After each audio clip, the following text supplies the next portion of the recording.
word from Isaiah 1:13 through 17.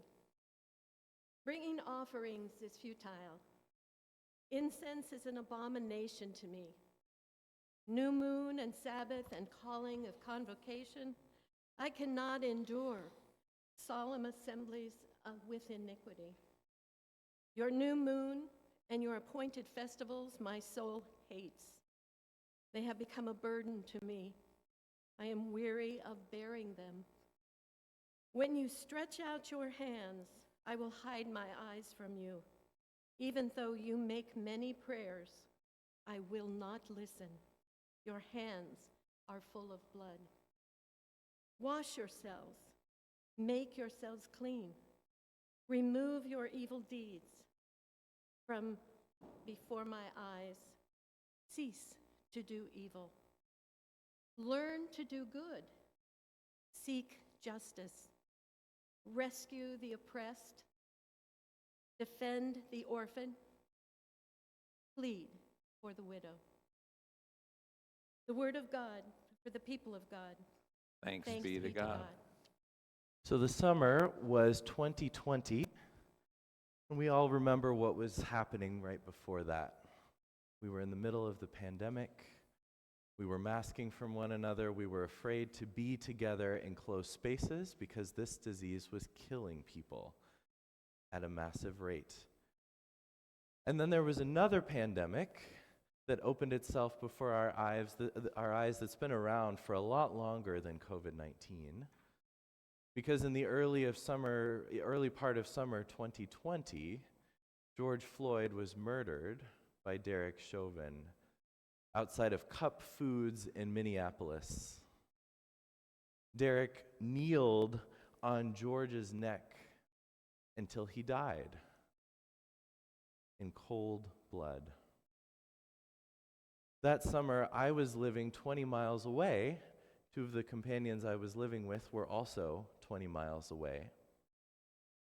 And the moment that happened, I got a text from the pastor I was working with at the time, and he said, "This is it. The floodgates will open." This is the cold blood of racism in our country laid bare for all to see.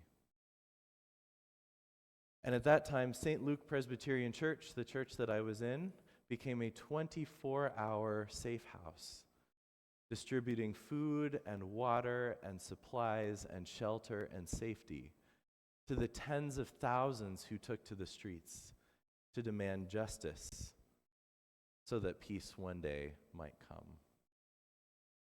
So this morning, the theme is tell our story. What is our story? And the reason I go to this moment is because when this happened to George Floyd in Minneapolis, being so close, I remember feeling it in my body. I remember waking up that morning not knowing what had happened, and I felt ill. I felt in my gut that something weird was going on. And then I turn on the news, and you know why. Because just down the road, a tragedy that had been built up on decades and decades of systemic racism had unfolded. So my question in all of this was not just, why does racism happen? Why is there racism in our country? My question went to an existential level of, why does a good God that we spend a lot of time worshiping and making our lives around allow for bad things like this to happen? For someone to suffer so brutally at the hands of the state? Why? How could this happen if there is a benevolent God? I'm sorry, I don't have an answer. Can't just tell you, fill in the blank. But I can tell you that there is something to the fact that that morning, before I'd even turned on the news, that my gut had already turned over. Something to say that all of those people that initially felt the call to come out and say George Floyd's name felt something in them turn over that everybody I knew in my life, no matter their political opinion, said something online about how horrible this was. So maybe there is something to a God that connects us all in our gut. That when one of us hurts, all of us hurt. Maybe that's part of the enduring story. So that when these awful things happen, we don't just stay down. We don't just turn the other way. We don't just let someone else spit on the kid on the bus. Because when they hurt, we hurt too. When they hurt, God hurts too.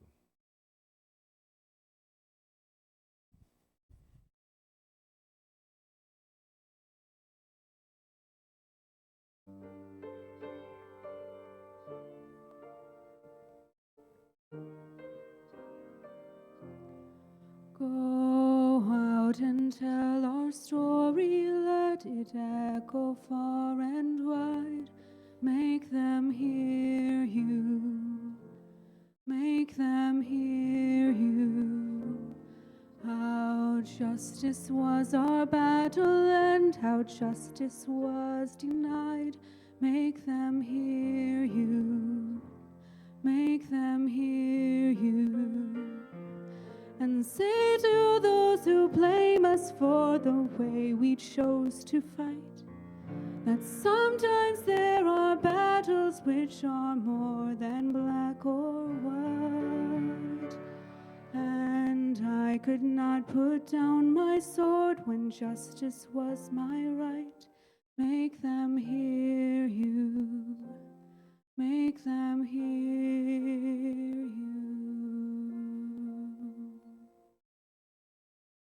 When I went to seminary at Perkins School of Theology in Dallas, Texas, I was so blessed to have this awesome pastor who taught me how to preach. His name was Zan Holmes. He was an African-American pastor, full of energy, just an amazing preacher. And I remember we used to have to give these sermons in our class, and he'd record them. And then we'd go into his office the next day, this Zan Holmes, who was the greatest preacher, and he would watch the video of us preaching, and there he was, and we'd be there, and we'd just have to suffer the pain of being such a green preacher. But what I loved about his office is behind his desk, he had these pictures of all these different kinds of folks behind him. Martin Luther King Jr., some of his family, you could tell, other folks, just all these different pictures. And finally I asked him, what are those pictures, Zan? Why all those pictures behind you? And he said, when I write a sermon, I don't write it alone. These folks are my cloud of witnesses. These are my folks behind me, and they help me write this sermon. Some of the words are theirs, but also they're watching me write this sermon, so I, don't get it wrong. I can do it right. And I feel like I'm not alone on that journey. Today I want to tell you a couple of stories, as Will has shared a couple, of my journey along the battle with racism. And I have some good stories and some tough ones. And one of the good stories I have is when I was in Vermilion, South Dakota, there was this retired Navy chaplain, Bob Eason, who was there. He's about 82 or 83 years old, tall, like 6'4", 6'5", very slender, and he had this amazing, soft, genteel Southern accent. And we used to let him pray sometimes. Every time I had a tough moment, I'd give it to Bob, and he'd pray such beautiful prayers. But I got to know who he was. He's got a great story. And he was a pastor for many years in Kentucky. Actually, it was South Carolina, in South Carolina. And he tells the story of being in this church in South Carolina when they were just starting to have some of the sit-ins, some of the racial strife that was going on down there, some of that tension. And he said one Sunday morning, he was about ready to preach when the usher of his church came up and said, "Hey, pastor, we got a heck of a problem here. I don't know what to do." And Bob said, "What's going on?" He said, "Well, there's a group of like 7 black people. And I think some of those young people have been doing some of these sit-ins. Well, they're at the door, and I don't know whether to let them in or where I should seat them. What should I do? I should just turn them away, I think. And Bob said, well, let me handle it. So he went to the door, and he said, come on in. And he brought them all down right to the front row. And he sat them down and welcomed them, said how great it was wonderful to have them in his presence and their church's presence. Bob didn't last in that church very long. He was moved 3 months later. That's how United Methodists get rid of the rabble-rousers in this world. They move them. And he was moved. He went to another church. Did he learn his lesson? Absolutely not. Again, some racial problems happened, and he stuck his neck out, and again he was moved. In fact, he was moved 3 times in 3 years. And then the conference called him up and said, Bob, I don't think we can place you in this conference. We're not going to let you be a pastor in this conference anymore. He had family, young family. There was Bob without a job. He moved to a different conference in Kentucky. Some bishop took him, and he made his place there in Kentucky. I love Bob, He's just this guy who stuck his neck out for the right reasons. It wasn't easy. The crowd didn't go with him. But he stuck it out and helped me every time I remember him and think about his story of just how powerful it is to see somebody live up to the way they really believe.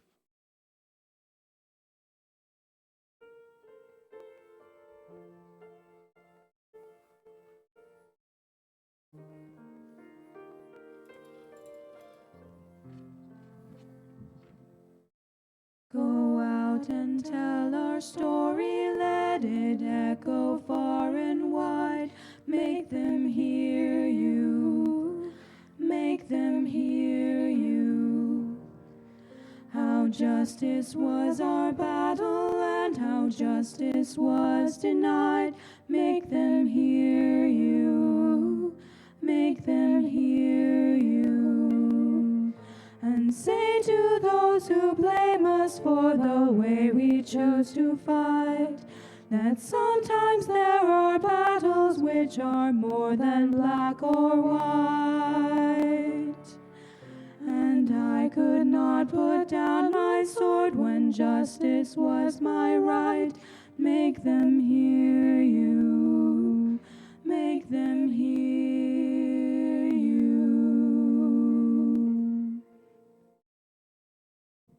I'm a preacher's kid, and I have some amazing gifts because I was a preacher's kid. I learned some things. We moved a lot, so I had to learn to adjust to different situations, and I can do that. I kind of see myself as a chameleon. I know how to change colors for the right reasons to fit in, right? And that can be a wonderful gift, but it can also be a curse, because sometimes I give in to the crowd too easily.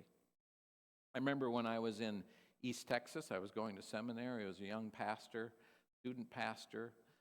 East Texas was an interesting place to live. Sometimes I wonder if the civil rights movement just passed right over. There were still KKK stores in some of the little towns in that area in the late 90s or early 90s. And I was trying to take that culture in, right? So I had a ad council board chair, great guy, but he used the N-word quite often in my presence. I didn't know exactly what to think of that. I thought, what is this, just the South? And it isn't just the South, but it was him. And one Saturday night, I was working on my sermon in the church really late. And I did that often back then, the Saturday night special. And I looked outside my window of the church, and there was this blue smoke in an old car that pulled up. And out of that old Ford car came an African-American guy, a black guy. And he came up to the door of the office and he knocked. He must have saw my light on. And I opened up the door, and He said, "Hey, my name's Willie Briscoe." He was really a nice guy, but I noticed he looked down at the ground quite a bit, didn't want to really look me in the eye. And finally, as we got to talking, he said, I've really been going through some tough stuff. What would you think about me coming to church tomorrow? Well, of course I should have said yes, right? But I hesitated. Just a moment. And in that hesitation, I thought about my board chair and what it would be like for Willie Briscoe to come to church with that board chair. And I just hesitated enough where he read what was going on in my mind. And he said, I understand it might be difficult for me to come to church here, but look, here's my number. Maybe you want to talk to your church board or something, and call me back. Felt so horrible when he left. And the whole time I thought, what in the world was I thinking? Why did I hesitate? Why didn't I just, argue back and tell him to come no matter what? But I didn't. Sunday morning happened. The whole time I'm preaching, the whole time I'm worshiping, Willie Briscoe is just haunting me. I have got his number in my pocket and his name. And I try to call him Sunday night. No answer. I went around the next week kind of looking around at where maybe Willie would hang out and see if I could find out if anybody knew Willie Briscoe. And by the end of the week, somebody said, yeah, I think he lives over down this way. And so I went and I drove on Friday night over to that road, and it was one of those roads, and you, back in those days in the South, there were communities, African-American communities, but they were also oftentimes not really seen. They were kind of hidden back in the woods, and this was one of those communities. And I asked about Willie Briscoe, and they said, I think he lives over at that house over there. So I knocked on the door, and there was no answer. And I asked the neighbor, do you know Willie Briscoe? And he said, yeah, him and his family had packed up and left this week. They just couldn't make it here. And I just thought to myself, look what I missed. What would have happened if I would have been able to open my arms and said yes to Willie at that moment? Would his life have been different? Would my life have been different? And so I always keep Willie Briscoe and that name and that number in my pocket. I put it up on my wall because that moment changed the way I looked at who I was. It kind of told me the truth a little bit about who I was. And it's not a part of me I like, but that's one of the things we need to do, folks, when we look at racism, is see where we fall into it, where we give into it, where we let it happen. And it's so easy for us to do. And so, hate to say it, but that's part of my story.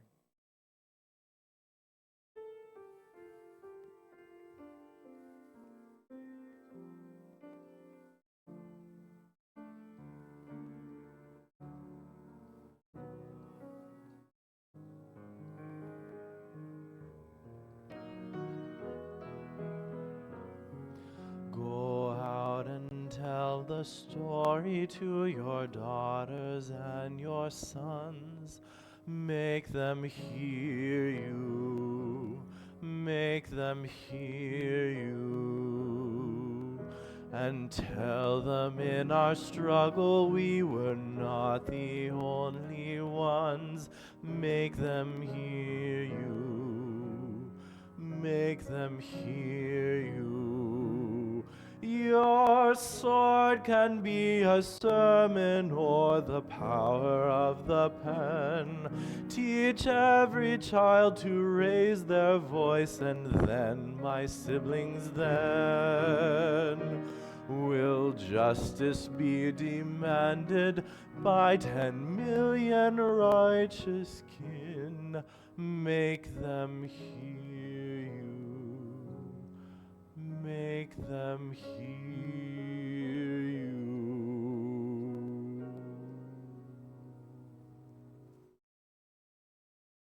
Some of you have seen the movie Boys in the Boat.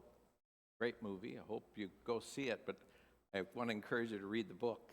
The book has so much more information in it. In The Boys in the Boat, it's a group of University of Washington rowers who won the gold medal in 1936 in the Berlin Olympics. And in the book, they talk about these boys going to Berlin and how Adolf Hitler and his crew kind of hid the Jews.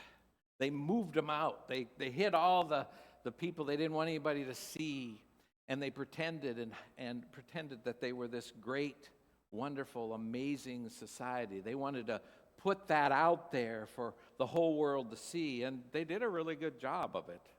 A lot of Americans came home from the Berlin Olympics feeling like there's nothing wrong with Adolf Hitler.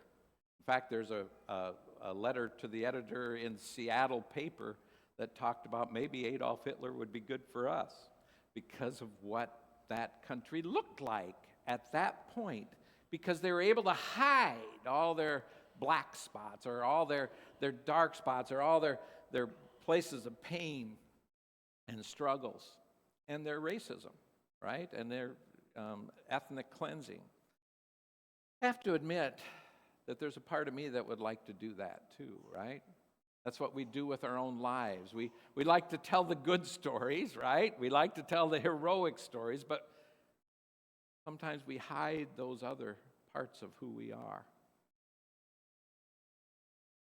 I work with Fernell Miller, an African-American teacher here in the Woodinville area, and every week I do a circle of caring with people of color that I'm involved with. And one of the things Fernell teaches us as white people is that we get to hide in this world. Black people can't. You know, they're black. They're just stuck out there. I mean, they stick out no matter what. But we white folks, we can choose to hide when we want to. And that's not necessarily a good thing, you know? And so one of the things I want us to think about is how can we stay present? How can we stay present to where racism is happening? And how can we, tell our story in such a way that not only tells the good stuff, but also the tough stuff. Will talked about racism as a system, systematic it is, and we're a part of that system. So a couple of things I want to encourage you to do as we work on racism this year. Our bishop asked the pastors to do this. Think of 3 people of color that you know. Maybe you don't know that many, maybe 2, whatever. 3 people of color. Would you put them on a piece of paper and try to reach out to them where they live, in their sandbox, where they're at? Consciously put that down. So I had to write 3 names, and the bishop actually called me and asked me, now, who are these people? And so I had to tell him who these folks were. And I think it's been so interesting for me. I've got them on a sheet of paper. Every day I look at them, I pray for them, but every day I try to figure out how might I be able to reach out to them in a new way. So I want you to do that. See if you could write down 3 names of people you might reach out to this year and make new connections, people of color. The second thing I would like us to do as a church is, could we figure out a way how to get out of the box of Woodinville occasionally? We love Woodinville. It's a protected place, right? It's a place of comfort. I think I was just listening to somebody who said they don't go down to Seattle proper anymore because they're a little too worried about what's going on down there. But we need to get into uncomfortable places sometimes. So, could we think of a couple of occasions where we might get out of our box? Something just happened in our church this week I thought was really cool. A family called us up to see if we could do their birthday party, 1-year-old they had, and they came in, and they're from Turkey, right? They're a Turkish couple. And so they're going to have this birthday party, and they want to use our church, and so we talked to them about it, what that would mean. And I said, well, what's a Turkish birthday party like? And they said, well, we do a lot of dancing. And so then I just was going to kind of, just use that as, hey, they're coming to my sandbox. That's cool. That's awesome. And I said, is there any way I could come see you at your house? So I got a chance to go there where they live. And it was so fun to visit with them and get to know them a little bit. And it just encouraged me that, hey, we can do this thing, right? So we might get some baklava from that family as a result. But that's what I want us to think about doing. And then the last thing I want you to do is, what are your stories? I told mine, Will told a little bit of his, but what are your stories? And what stories do you need up on your wall? What people do you need up on your wall to keep racism, fighting racism, and justice for all in our hearts this year? Those stories that will lure us into being better human beings and to being a better church. I hope we can do that. And all the people said, amen.